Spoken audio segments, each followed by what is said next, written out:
is up, guys? Welcome back to Geekly Goods. This is StuView, and I am your host, Stu, where I review the best movies that everybody's talking about right now. So today we got, you guessed it, Dr. Sleep. Now this is a good one. It's the follow-up to The Shining, so there's a little bit of space between the original and the sequel, but let's dive right in. So first of all, I want to talk about the director, Mike Flanagan. All right, so this is a seasoned horror veteran on the directing, but also the editing side, which is interesting. You know him from such movies as Hush and Ouija, and then also the Haunting of Hill House, that Netflix series. All great stuff. He obviously has an eye for the spooky and the scary, so it's nice to see his talents brought to a reimagining of a Kubrick film. Now, I have to say, he does a great job behind the camera. He brings a lot of kind of slow, spooky, creeping in feelings, and he really does his best Kubrick impression. That being said, he doesn't quite have the mastery or the kind of iconic genius that Kubrick has, but who does? To be honest, that guy is in his own echelon. So, Mike Flanagan, great job. Obviously know what he's talking about and obviously is immersed in the genre and the lore of Stephen King and The Shining. Now let's talk about Ewan McGregor. Obviously starring, he is the grown-up version of Danny Torrance, which is the kid in The Shining, on the bike, riding through the hallways, all that kind of stuff.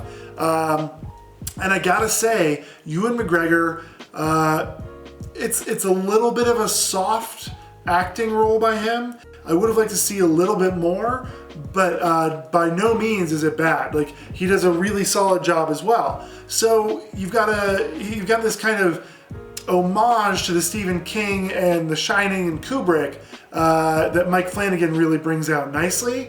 But what I also have to say is that Ewan McGregor does a great job of kind of bringing Danny to life in an adult role. Because The Shining, you don't really see him, you know what I mean? Like, you see him as a kid, and he barely talks. He's kind of a weird one. He does the rad ram. Like, that's about as much as you get out of him.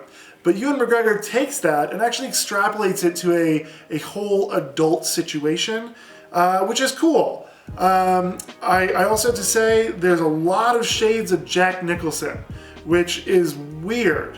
Like, you see this kind of, he was obviously going for that look in his face. There's a couple moments where you're like, oh wow, he's Jack Nicholson's son, basically, which is really cool to see, because it does kind of tie the films together nicely.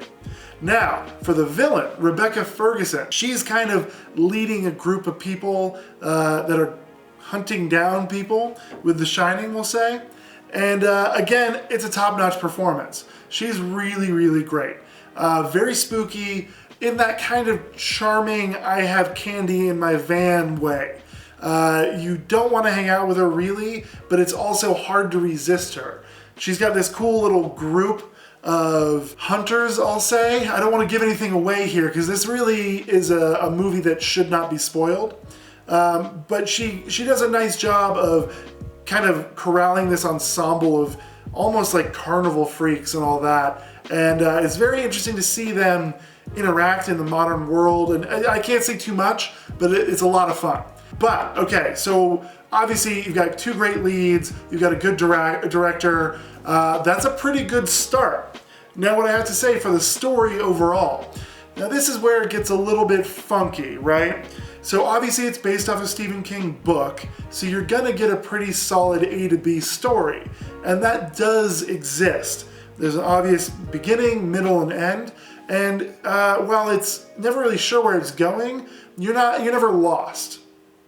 But what I will say is some of the scenes tend to drag a little bit. I feel like Mike Flanagan, who directed and edited, could have used another voice in the room, either on the script editing side or the film editing side, or both. What we're really getting is a couple scenes that drag on 2, 3, 4, 5, 6 seconds, mind you, too long.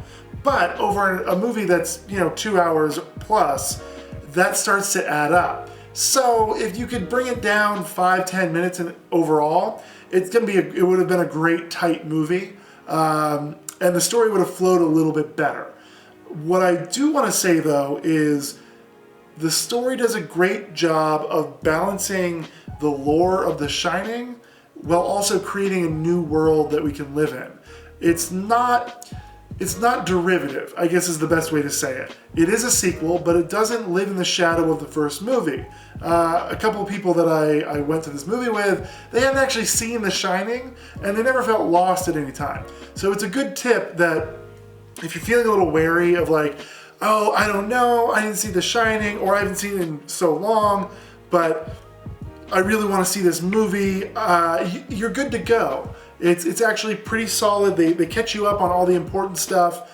Some of the scenes won't hit quite as hard, and some of the characters you won't quite recognize or associate with if you don't know The Shining well, but you're never going to be lost. You'll still enjoy it in a really good way. So overall, I have to say it's a really nice story that's kind of building on a, to be honest, a masterpiece from Stanley Kubrick, which is hard to do, but it also keeps its own identity so that it doesn't feel like it's living in the shadow. One more thing I have to say, and it's kind of, this isn't a spoiler because you see it in the trailers and they've kind of given it away a little bit. Rebecca Ferguson and her kind of crew, they feed on people with The Shining. And I can't go too much further than that because there's a whole thing there. But what comes out of this is actually a very interesting take on essentially a vampire movie. And they do this kind of cool twist, and obviously Mike Flanagan knew what he was doing and played on some nice little tropes, but also threw some nice little curveballs in there too. So I don't want to say that it's a traditional Dracula vampire movie, because it really isn't, but it has a lot of those same themes and questions and morality plays that are so evocative of those classic horror genre. So all in all, what I will say overall, and I'll get to my out of 10 score here in a second, but what I will say overall, Mike Flanagan takes what's a really challenging idea in following up a beloved and revered, honestly, masterpiece in horror from one of the greatest directors ever, and takes a story that is separate while also referential to the first. He does it's scary, it's spooky, but it's also not a gore fest, or it doesn't fall into the kind of traps of slasher films or murder by numbers kind of thing. So great job by Mike Flanagan. By creating something new while also familiar. Now, out of 10, I have to say it's a strong 7.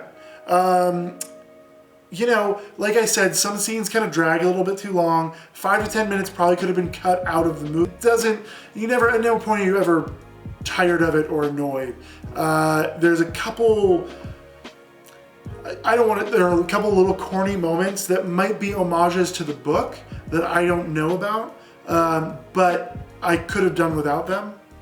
It's nice to do the fan service, and I'm sure that people who are fans of the book will appreciate certain parts of this. But as a moviegoer and like a film buff, I don't really think it was necessary, and a little tighter would have been a little bit better.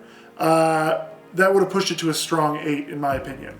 The soundtrack's awesome, the cinematography is really cool, and they actually do some cool like Stanley Kubrick-esque shots, which is nice to see thrown in. But I will say some of the stuff feels a little basic. The setups feel a little bit simple, which certainly doesn't hurt the movie, but it also doesn't elevate it.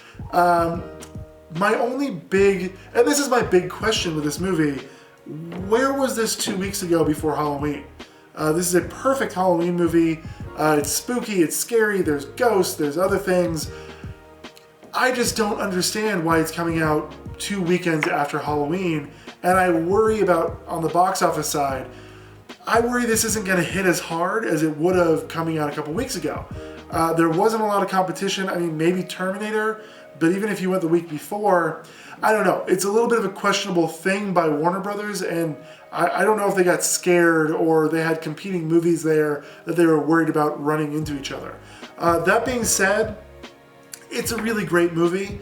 It's a wonderful addition to the Stephen King, renaissance that's happening this year. And honestly, it's quite different from most of the Stephen King movies that we're seeing. So all in all, a very enjoyable experience.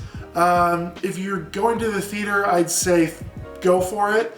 But if you're kind of hesitant and you don't want to go see it in theaters, I wouldn't say it's necessary, but I'd say it's definitely, it adds to the experience a little bit. So I would recommend going out there, but if you have a great home theater and especially a great sound system, you don't need to pay the $20 or the 15 or whatever for the ticket. But all in all, really solid movie, a lot of fun, very spooky, and just an overall good time.